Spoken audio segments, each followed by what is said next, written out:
In 1969, Robert Mitchum arrived in Ireland behind the wheel of an exceptionally rare Porsche 911T, one of only 307 ever built. He used the car quietly while filming Ryan's daughter. Then, just as quietly, it vanished. For the next 40 years, no one could say where it went or why Mitchum seemed determined to erase its trail. When collectors eventually located the vehicle decades later, what they found inside told a different story. The trunk held fragments of secret relationships with some of Hollywood's most powerful figures, traces of the self-destructive patterns he worked hard to conceal, and a piece of physical evidence tied to a 1948 arrest, something that was never meant to resurface. Together, those objects offered a rare glimpse into a man the film industry never fully decoded. Robert Mitchum's story began long before fame or scandal. He was born Robert Charles Durr Mitchum on August 6, 1917, in Bridgeport, Connecticut. From the outset, life pressed him hard. His mother, Harriet Gunderson, was a Norwegian immigrant doing everything she could to hold a fragile household together. His father, James Thomas Mitchum, earned modest wages through exhausting work in shipyards and on the railroad. It was honest labor, but it left little room for security. That fragile balance shattered early. When Robert was only 2 years old, his father was killed in a railroad accident. In a single moment, his mother was left widowed with 3 children and no financial margin for error. Stability became a moving target, and Harriet took whatever work she could find, uprooting the family again and again in search of something that might hold. But anxiety lingered in every room they lived in. Robert grew up surrounded by worn-down adults and constant financial strain. Though too young to fully grasp his father's death, he absorbed the absence. It shaped him quietly, but permanently. Years later, Mitchum would reflect on how his mother's unrelenting stress and their precarious finances forced him towards self-reliance and towards suspicion. When you watch rules fail the people you love, you learn to question every rule placed in front of you. The family moved repeatedly after his father's death, passing through Bridgeport, New York, and Delaware. Eventually, a British stepfather entered the picture. Each relocation was meant to be a reset. For Robert, it felt more like confinement.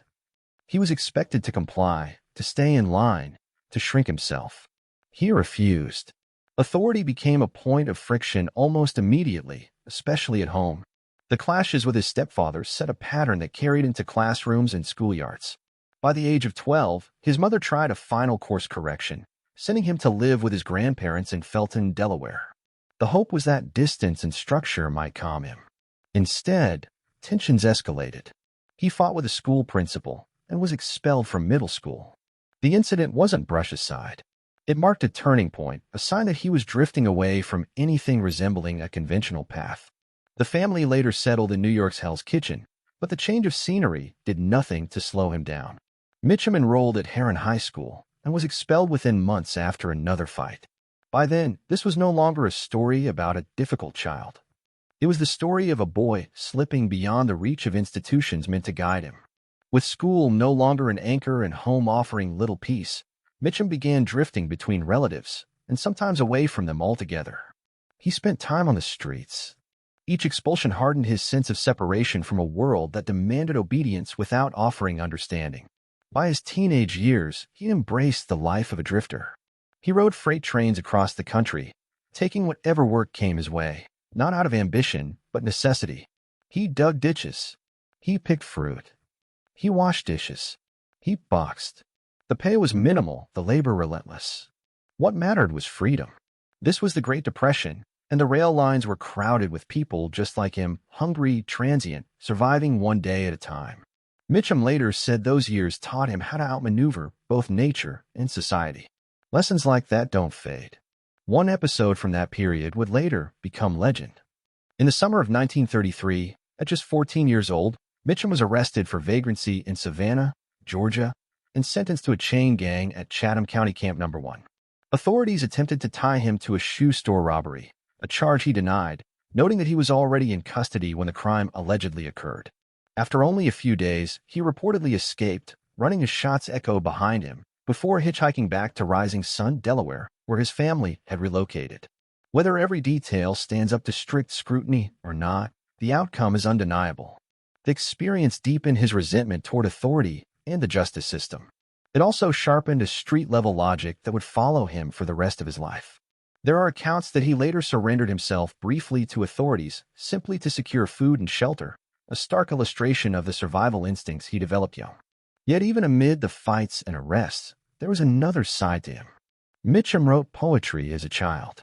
One of his poems appeared in a local newspaper when he was just 9 years old. It was an unexpected contrast. A boy capable of quiet expression and equally capable of violence. A boy who could disappear down the tracks and return bruised, carrying news stories. He boxed semi-professionally, earning as much as $25 per bout. Later, he joined Roosevelt's Civilian Conservation Corps, performing grueling physical labor by day and boxing at night to release the pressure. This combination, art and aggression, was not temporary. It was foundational. Mitchum wanted to express himself, but he also wanted out. By 1933, his personal life was about to shift again, setting the course for everything that followed. He met Dorothy Spence beside a swimming pool near Camden, Delaware. Robert was 16. Dorothy was 14. At the time, she was briefly seeing his younger brother, John, which created tension almost immediately. But Robert was drawn to her, and the connection did not fade. What began under awkward circumstances grew serious, and in 1940, when Dorothy was 20, they married. The family strain never fully eased. John refused to attend a wedding, and some divisions lingered for years. Still, Dorothy remained. Through Robert's disappearances, scandals, and betrayals, she stayed by his side. Their marriage endured for 57 years, lasting until Mitchum's death in 1997. It began early, it began complicated, and against expectation, it held. By 1936, Mitchum followed his sister Julie west to Long Beach, California. That move marked another quiet turning point. Julie was involved with the Players Guild, a small theatrical group, and Robert joined almost casually. He started backstage as a stagehand, then drifted into occasional bit roles. His stage debut came in August of 1937, and something clicked. The stage gave his restlessness direction. He wrote 2 children's plays for the Guild and contributed song lyrics and monologues for Julie's nightclub performances. This was not the clean arc of formal training or ambition. It was a wanderer stumbling into a place where his instincts finally fit. Then the war years intervened. During World War II, Mitchum worked as a machine operator at Lockheed Aircraft. The job was relentless. Long shifts, constant noise, unbroken pressure. It wore him down. He suffered a nervous breakdown that temporarily impaired his eyesight, and doctors traced it directly to the strain of factory work. That moment forced a reckoning. He could not continue down a path that was destroying him physically and mentally. When he recovered, he returned to California and turned back toward acting, no longer as a sideline, but as a future. Film work came slowly. Uncredited roles, brief appearances, faces that crossed the frame and vanished. He worked around studio lots, including RKO, taking whatever parts he could get. In 1943, he landed a small role in the Hopalong Cassidy Western series, and that opened the door to additional minor parts in wartime films and low-budget westerns. His first credited role is often cited as Quinn in the 1943 film Border Patrol. Even then, success was far from guaranteed. But something about him registered. He didn't push for attention. He didn't perform outwardly. He stood still, heavy, grounded, and it felt real. That quality changed everything in 1945. His performance as Lieutenant Bill Walker in The Story of G.I. Joe brought him genuine recognition and an Academy Award nomination for Best Supporting Actor. The film received 4 Oscar nominations in total. Mitchum's nomination would remain the only one of his career.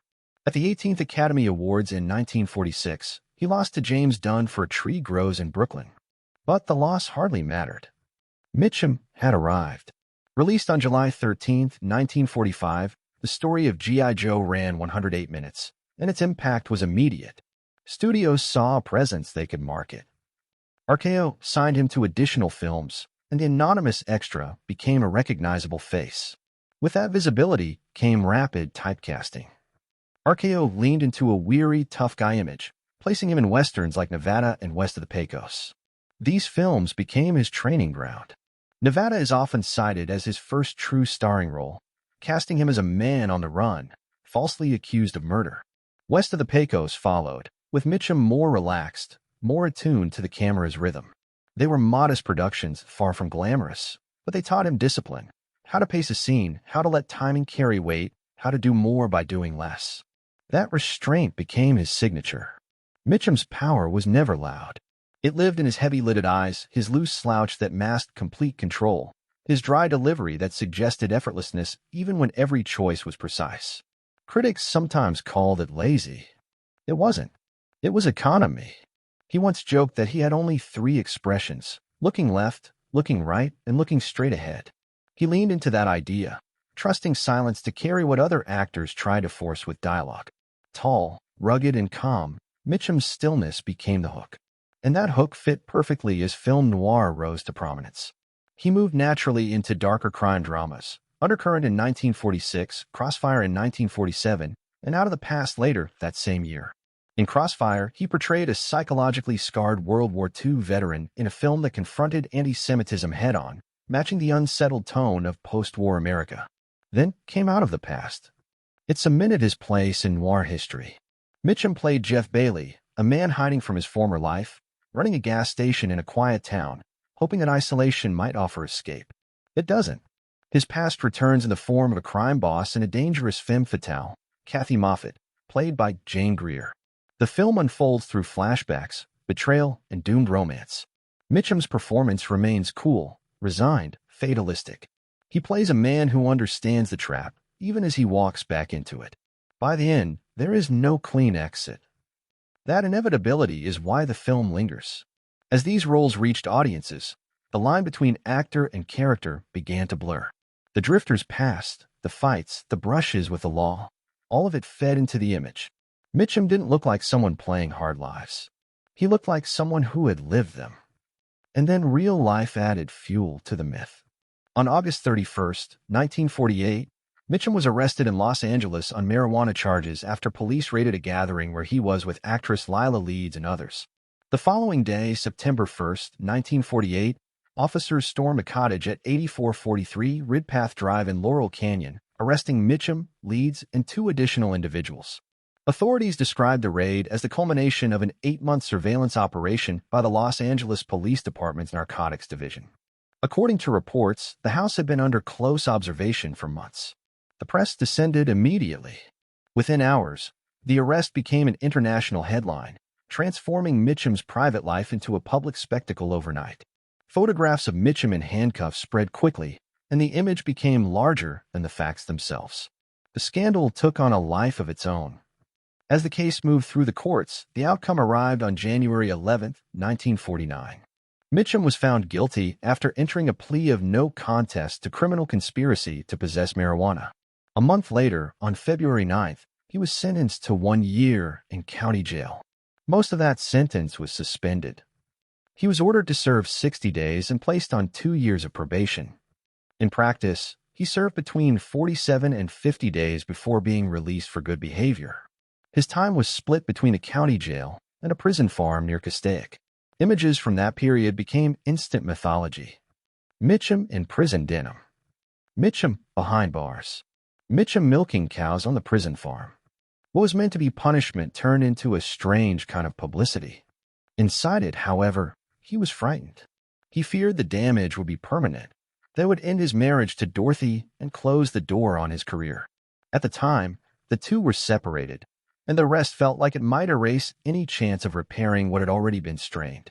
Yet alongside the fear was defiance. Mitchum admitted openly that he had smoked marijuana for years and refused to perform public repentance. He would not beg. He would not apologize in the way the system expected. That collision of anxiety and arrogance only deepened the public's fascination. The moral lesson authorities appear to be enforcing never landed the way they intended. Fan mail surged. Ticket sales followed. The rebel image didn't repel audiences. It pulled them closer. Instead of ending his career, the scandal fused his off-screen life with a persona people already believed on screen. The line runs straight through it all. The child who lost his father at 2. The boy who fought authority. The teenager riding freight trains through a collapsing economy.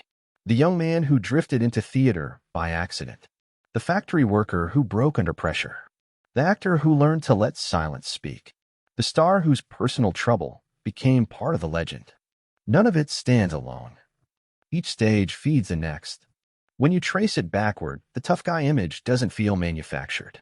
It feels accumulated, built year by year, scar by scar, from Bridgeport in 1917 to a screen presence that never needed to raise its voice to dominate a frame. In 1955, Mitchum stepped into one of the darkest and strangest films Hollywood had ever dared to make. In Charles Laughton's The Night of the Hunter, he played Harry Powell, a preacher whose smile hides a predator's intent. The character was loosely inspired by a real-life serial killer, Harry Powers, but Mitchum made him feel chillingly alive. He turned his hands into symbols, love across one set of knuckles, hate across the other, and used them not as metaphors of faith, but as tools of control. His sermons weren't about salvation. They were about dominance. Set in Depression-era America, the film unfolds in a world where money feels like a haunting presence. Powell marries a widow, infiltrates her home, and then begins stalking her children, convinced they know where $10,000 is hidden, cash stolen by their late father. Mitchum never plays the villain with rage. He plays him with patience. His voice stays soft, almost reassuring, even as it poisons the air. His presence arrives like a shadow before the man himself. He barely moves, and every movement feels dangerous. That restraint is why the performance endures. It's why Powell remains one of the most unsettling villains ever put on screen. At the time, audiences didn't know what to make of it. The Night of the Hunter failed on release. Its dreamlike tone, its nightmarish imagery, its fairy tale darkness left viewers confused. The box office numbers were brutal, around $10,000 worldwide. The kind of failure that usually buries a film quietly. But time did what opening weekends could not. Decades passed. Critics returned. Filmmakers studied it. Gradually, it transformed into a recognized masterpiece. And at the center of that reassessment stood Mitchum, still cold, still smiling, still widely regarded as the most terrifying preacher ever captured on film. He would do it again, in a different form, in 1962. This time, the collar was gone. In Cape Fear, Mitchum became Max Cady. No sermons. No scripture. Just the steady gaze of a man who has waited years to settle a score. Cady is an ex-convict released after serving 8 years for rape. He targets lawyer Sam Bowden, blaming him for the conviction. What makes the threat unbearable is how methodical it is. Cady doesn't rush. He invades Bowden's life inch by inch, terrorizing his wife, stalking his teenage daughter, killing the family dog, and pushing the era's boundaries with relentless sexual menace. This is not shock for its own sake. It's pressure. A slow tightening that never lets go. Unlike The Night of the Hunter, Cape Fear landed exactly as studios hoped. It was a box office success. Critics praised its tension, and Mitchum's performance left a lasting chill. The role became iconic, remade twice, with the character surviving because Mitchum had given him something rare, pure danger wrapped in charisma. A monster who understands how to charm a room before he destroys it. What made these villains hit so hard was that Mitchum never felt like a man pretending to be dangerous. Many believe he carried that edge in real life as well. And the stories fed the belief. The 1948 marijuana arrest with actress Lila Leeds during a midnight police raid. The week in county jail. The 43 days on a prison farm. Instead of tarnishing him, it sharpened his bad boy image. Then there was the older legend, the teenage chain gang escape, retold again and again because it sounded like something written for the screen. Add the accounts of barroom brawls, drunken rampages, and his habit of hurling basketballs at photographers, and audiences weren't just watching an actor anymore. They were watching a myth that seemed to be living in real time. They saw a man who lived close to the edge, and that made it easier to believe he could become Harry Powell or Max Cady if pushed far enough. The danger felt authentic. Yet the people who actually worked beside him often described a different reality. Directors respected Mitchum because, when it counted, he delivered. He showed up. He hit his marks. He rarely missed a day. He could step into a scene with loose humor and, without warning, turn it into something genuinely threatening. Even filmmakers who endured his outbursts knew one thing for certain: he would finish the work. He could erupt, trash a studio office, threaten to hurl a camera across the room, and then return to set and shoot the scene as if nothing had happened. Mitchum himself reduced the craft to its simplest terms, almost mocking the idea of artistry: show up on time, know the lines, hit the marks, go home. That contradiction, volatile yet reliable, kept his reputation from ever settling into something simple. He was unpredictable, but dependable. And that tension became part of the legend. At home, nothing was clean or simple either. He married Dorothy Spence in March of 1940, and their marriage lasted until his death in 1997. On paper, it reads as stability. In reality, it was anything but smooth. Mitchum publicly insisted that Dorothy was the only woman he ever loved. Behind the scenes, however, stories accumulated: separations, fierce arguments, long rumors of infidelity. Over the years, a familiar list of names followed him: Lucille Ball, Ava Gardner, Gene Simmons, Shirley MacLaine, Sarah Miles, novelist Edna O'Brien. In 1962, he entered a highly publicized affair with MacLaine that lasted 2 years, fueled by reports of intense trips through London, Paris, and West Africa. There were even rumors, denied by both, that the relationship extended into a complicated triangle involving MacLaine's husband.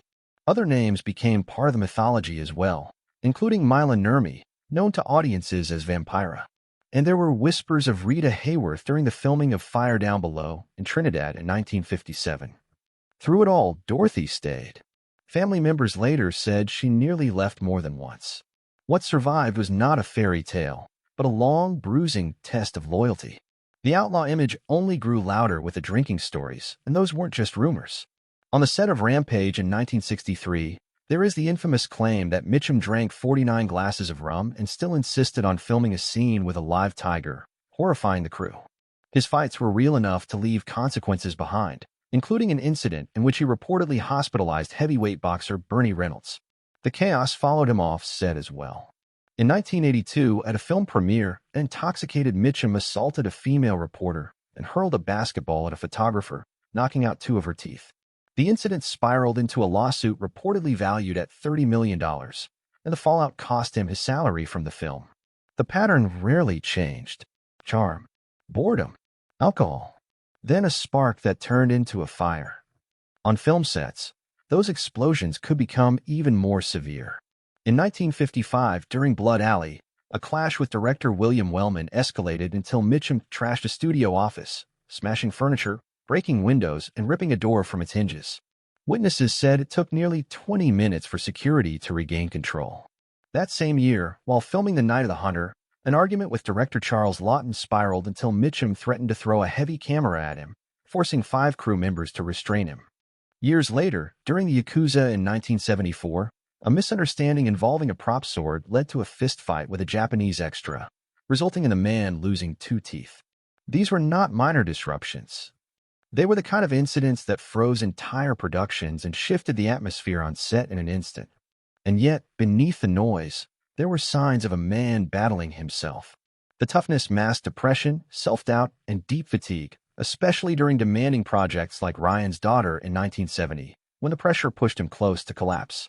In 1984, after decades of heavy drinking and emotional strain, Mitchum checked himself into the Betty Ford Center for Treatment for Alcoholism.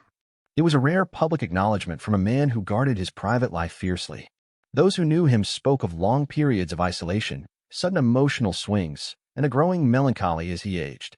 The old chain gang trauma never truly faded either. It lived beneath the jokes and the swagger, like a bruise he kept pressing. That rebellious streak had roots far deeper than Hollywood. His father died in a train accident when Mitchum was just 2 years old. After that, he was passed between relatives, learning early what it meant to feel unwanted in small, quiet ways. By 14, he was expelled from school after fighting his principal. Then came the drift: freight trains, odd jobs, sleeping wherever he could. In 1933, still a teenager, he was arrested for vagrancy in Savannah, Georgia, and tied to the brutal chain gang at Chatham County Camp No. 1. Accounts describe horrific conditions: disease, violence, and constant fear. He wore leg irons until his leg became infected. Eventually, he escaped during a road detail, zigzagging through the woods as gunfire cracked behind him. He made his way north, stole clothes to survive, and kept moving. Later in life, he even turned himself in for short stints just to secure a meal and a bed, a small, defiant maneuver that revealed how deeply he distrusted authority. That life forged the outsider within him, the loner who never quite believed in rules. And that is why, when he played anti-heroes and villains, they never felt manufactured. They felt lived in. As Hollywood shifted, Robert Mitchum shifted with it. When the old studio system began to fracture in the 1960s and 1970s, many stars faded with it. Mitchum didn't. He adapted without reinventing himself. He moved into large-scale productions and proved he still carried gravity. The Longest Day in 1962 featured an all-star cast and earned roughly $32 million worldwide. El Dorado followed in 1966 and became a major box office success, bringing in more than $4 million. In 1970, Ryan's Daughter earned Mitchum another Academy Award nomination. 3 years later, The Friends of Eddie Coyle arrived quietly and would later be recognized as one of the finest crime films of the decade. He even revealed a lighter edge in projects like The Good Guys and the Bad Guys. The roles evolved, but the essence remained intact: hard-edged patriarchs, morally complicated loners, men who carried histories they never explained out loud. In 1991, Mitchum returned to a world that had helped define his legacy. Martin Scorsese's remake of Cape Fear cast him in a brief but meaningful cameo as Lieutenant Elgart. It worked as a quiet acknowledgement of the terror he had created nearly 3 decades earlier. Gregory Peck appeared as well, while Robert De Niro stepped into the role of Max Cady. The film earned approximately $179 million worldwide and was dedicated to J. Lee Thompson, the director of the original. Mitchum didn't need much screen time. His presence alone reminded audiences where that fear began. During the 1980s, he found an entirely new audience on television. He starred as Captain Victor Pug Henry in The Winds of War in 1983 and returned to the role in War and Remembrance in 1988. These were massive productions. The Winds of War cost around $26 million and was viewed by more than 140 million people in its first week. Mitchum played the central patriarch with quiet authority. He was older than the character, but viewers accepted him instantly because he carried a lived-in weight that felt authentic. It didn't play like a comeback. It felt like continuation. Even as he aged, his style never chased fashion. He didn't try to appear younger. The half-amused, half-world-weary presence stayed. Drifters, soldiers, detectives, outsiders. The characters carried their pasts, and so did Mitchum. Over time, that consistency became a strength. Audiences trusted it. His presence alone could lend credibility to a project, no matter the format. Then there is the image that refuses to fade because it looks too perfect to have been staged. In 1969, Mitchum took delivery of a Porsche 911 Targa in Stuttgart, Germany. He drove it across Europe and eventually arrived in Ireland, where he was preparing to film Ryan's Daughter. The car itself became part of the mythology, a 1969 Porsche 911 Targa, one of only 307 built for the German market that year, powered by a 170-horsepower engine that felt like a declaration. Photographs from that period show him leaning against the car, cigarette in hand, looking exactly like the figure audiences wanted him to be. Not just a movie star, but a man whose real life seemed to rival his screen roles. Even the 1948 arrest took on extra layers over time. On August 31, 1948, police raided a house in Los Angeles and arrested Mitchum for smoking marijuana with Lila Leeds and others. Reporters flooded the scene. Mitchum remained openly defiant, stating he had smoked for years. He was sentenced to 60 days, and later accounts suggested the case was driven in part by a broader anti-drug campaign, with claims that he was eventually exonerated.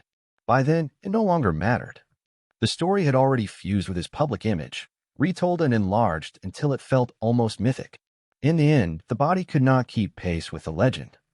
Robert Mitchum died on July 1, 1997, at the age of 79 from complications related to lung cancer and emphysema. He had smoked and drank heavily for decades, almost stubbornly, even as warnings accumulated. By the time he passed, he had appeared in more than 100 films and countless television productions across 6 decades. He narrated Tombstone in 1993, and his final acting role came in James Dean Race with Destiny in 1997. What he left behind was more than a filmography. It was a feeling. That relaxed voice with danger underneath. That look that suggested he had already seen the worst and had no interest in pretending otherwise. That is why his name still comes up when actors talk about how to play a tough man without forcing it. Mitchum never needed to sell the edge. He carried it.